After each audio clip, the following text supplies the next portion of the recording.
ماليش دعوه، مش هشتغل بقى اقول ايه دي مستويه ميديم دي ميديم، لا. اول حاجه الرير اللي هو الني العادي، بعد كده ميديم رير 55. وصلت الحراره حته الستيك معايا ل 55 برفعها من النار، عشان لو قعدتها في النار تاني دقيقه خلاص دخلت في حته منطقه تانيه. دي الميديم رير.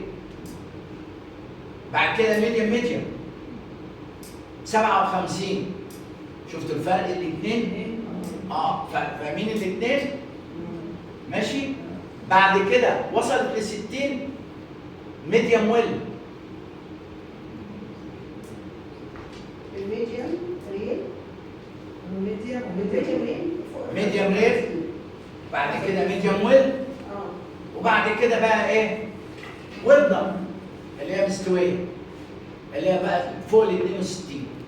ميديم ريل حضرتك تاني